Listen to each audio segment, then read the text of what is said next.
अब यहां पर देखिए, पहले डिनर, लेकिन अब वीजा प्रतिबंध और यहां पर कर्ज वसूली के लिए दबाव बनाया जा रहा है। कहा जा रहा है हमारे नागरिकों की सुरक्षा इंश्योर करो और कर्ज जो दिया गया है वो वापस दो। डेट ट्रैप में आप जानते हैं किस तरीके से चाइना फंसाता है मुल्कों को। पहले डिनर, वीजा प्रतिबंध, यहां कर्ज वसूली के लिए दबाव, उधर अपने नागरिकों की चिंता और यहां शर्तों के साथ मदद। क्या ये बातें दो नावों में सवारी जैसी प्रूव हो रही हैं? संजय भारद्वाज जी, इस पर एक क्विक कॉमेंट।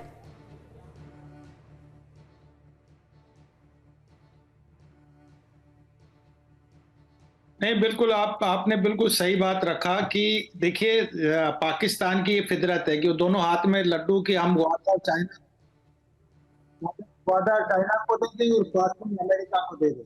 अमेरिका को एक तरीके से लॉलीपॉप दिखाने का कोशिश किया था कि जो पाकिस्तान में मिनरल्स हैं उसको आप एक्सप्लोर कीजिए, आप वो तो नहीं किया था। लेकिन ये बात अमेरिका समझता है कि पाकिस्तान सिर्फ इस्तेमाल करने वाली चीज है, वो इस्तेमाल बढ़िया से करता है। असल में दोस्ती है जो उनके गठबंधन आज के दिन में वो भारत के साथ में है। और ये बात मान के चलिए कि सर थोड़ा ना सिग्नल्स का प्रॉब्लम हो रहा है, आपसे बात करते हुए फ्रीज हो रहे हैं सिग्नल्स में। जरा शोएब चौधरी साहब को अब इन्वॉल्व करना चाहता हूं क्योंकि उसमें पर्याप्त बातें हो गई हैं जो एक पर्सपेक्टिव देती हैं कि बांग्लादेश से भी हम बात कर सके, खासतौर से तब जब अब चुनाव ये रहे। मैं शोएब चौधरी साहब जानना चाहता हूं, ऐसा वहां रियलाइजेशन कि टॉयलेट पेपर तक अपने आप को समझा जा रहा है, और दूसरे ये कि इधर बांग्लादेश को लेकर देखिए एक पोस्टरिंग भी की गई कि नहीं नहीं बांग्लादेश के साथ बड़ा अन्याय हुआ, हम तो वर्ल्ड कप में भारत के साथ मैच भी नहीं खेलेंगे वाली पोस्टरिंग। ऐसे में जब वहां चुनाव है, आप माहौल क्या देख रहे हैं सर? बहुत बहुत धन्यवाद दानिश भाई। देखिए, पाकिस्तान को रियलाइजेशन हुआ कि वो टॉयलेट पेपर है, अच्छा हुआ कि देर हुआ फिर भी रियलाइजेशन हुआ।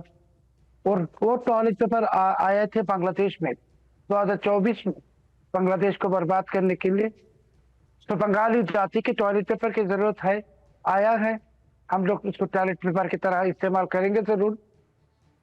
अभी बांग्लादेश में जो रियलाइजेशन है, तो पाकिस्तान की जो पार्टी है, एक तो है यूनुस, दूसरी है जमात इस्लामी। कल के जो चुनाव है, चुनाव के बाद यूनुस की तो खत्म, कहानी खत्म। जमात भी डूबेगा, अगर जमात के वोट बैंक है नहीं तो पाकिस्तान के जो ख्वाब थे बांग्लादेश को पाकिस्तान बनाने के, वो ख्वाब के कल दफन हो जाएगा, अंत्येष्टिक्रिया हो जाएगा। और फिर से मैं कहता हूँ कि अच्छा हुआ पाकिस्तान टॉयलेट पेपर की ये ब्रांडिंग होगी, तो बंगाली जाति 71 में लात मारता हूं। दोनों ताकतों को, दोनों ताकतों में बैलेंस बनाने के लिए कहा जा रहा है कि बयान दिए जा रहे हैं, वो है अमेरिका और चाइना, और ये वाली दुविधा बांग्लादेश के सामने भी रही है। तो इस तरीके में पाकिस्तान का ये रियलाइजेशन, लेकिन बांग्लादेश के सामने भी इसी तरह की क्विज होना, क्या सॉल्यूशन ऐसा ही निकाला जाएगा या बांग्लादेश के पास अपना कोई अलग सॉल्यूशन है? ये भी समझने के लिए मैं आऊंगा आपके पास, लेकिन उससे पहले जरा देखिए, बांग्लादेश में कल आम चुनाव है। शेख हसीना के तख्ता पलट के बाद पहला चुनाव है। चुनाव के लिए 394 विदेशी ऑब्जर्वर्स आए हैं, 200 विदेशी पत्रकार चुनाव को कवर करने वाले हैं। 13 फरवरी को नतीजे आएंगे। नतीजे आएंगे तो क्या बताएंगे? खासतौर से बांग्लादेश के हिंदू कहां जाएंगे, क्या सुरक्षित रहेंगे बांग्लादेश में ही? और यह बात इंश्योर की जाएगी, क्योंकि इधर जमात की तरफ से कुछ एक बयान भी ऐसे आए कि नहीं नहीं हम इंश्योर करेंगे, हिंदू हमारे भाई हैं, और जमात ने एक कैंडिडेट हिंदू भी रखा है अपना। तो क्या वाकई किसी तरीके की तब्दीली की उम्मीद की जाए? क्या वो वाली बात जो वहां अब महसूस की जा रही है कि ये फेथ, यूनिटी और डिसिप्लिन की बात नहीं कही गई थी, यूनिटी को पहले रखा गया था, फेथ नंबर 2 पर था, क्या ये बात यहां पर भी रियलाइज की जाएगी या केवल ये हाथी के दांत हैं, खाने और दिखाने के अलग अलग होते हैं? अब जरा यहां पर देखिए, बांग्लादेश में एक और हिंदू की बेरहमी से हत्या की गई, इसलिए ये आशंकाएं हैं। 62 साल के सुषेण चंद्र सरकार की हत्या की गई। मारपीट के बाद धारदार हथियार से हमला किया गया। चावल कारोबारी थे सुषेण चंद्र सरकार, दुकान से नकदी लूटकर फरार हुए बदमाश। मेमन सिंह जिले के त्रिशाल में हुई वारदात, और इसीलिए कहा जा रहा है कि वो बांग्लादेश जो आज पाकिस्तान की दिखाई हुई राह पर चल रहा है, उस पाकिस्तान के संदर्भ में अगर कोई एक मंत्री नेशनल असेंबली में खड़े होकर यह कह देता है कि हमने धर्म का डेमोन्स्ट्रेशन गलत तरीके से किया, तो उसको यह मत समझिए कि एक पूरे मुल्क का रियलाइजेशन है। वो स्टेटमेंट है और कई सारी चीजों को देख कर दिया जा रहा है, स्टेटमेंट है, इसके बियॉन्ड इसका कोई सिग्निफिकेंस नहीं होना चाहिए। क्या शोएब साहब इसको ऐसे ही समझा जाए?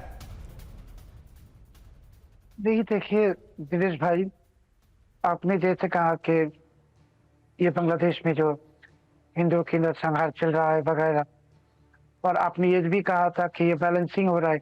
मैं एक बात शब्द में कहूंगा, जैसे पाकिस्तान टॉयलेट पेपर हो गई महसूस हुआ, कल से आप देखेंगे यूनुस जो है, जो पाकिस्तान और चीन ने इस्तेमाल किया, अमेरिका ने भी, इसके नतीजा भी टॉयलेट पेपर होने वाला है कल।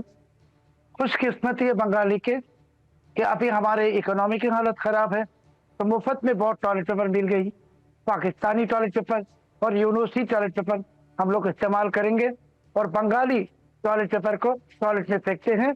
कल से हम ये फेंकना शुरू करेंगे।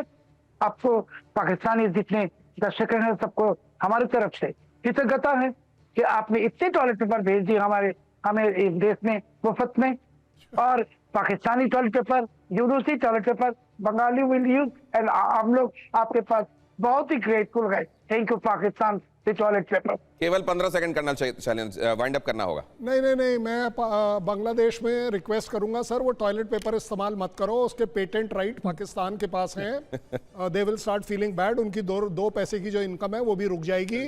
और मैं आपको बड़ी जिम्मेदारी से बता रहा हूँ, नहीं मैं आपको जिम्मेदारी से, यार पीरजादा इसमें घबराने की, मैं तो आपके फेवर में बोल रहा हूँ कि आपकी इकोनॉमी गिर जाएगी पेटेंट के ऊपर।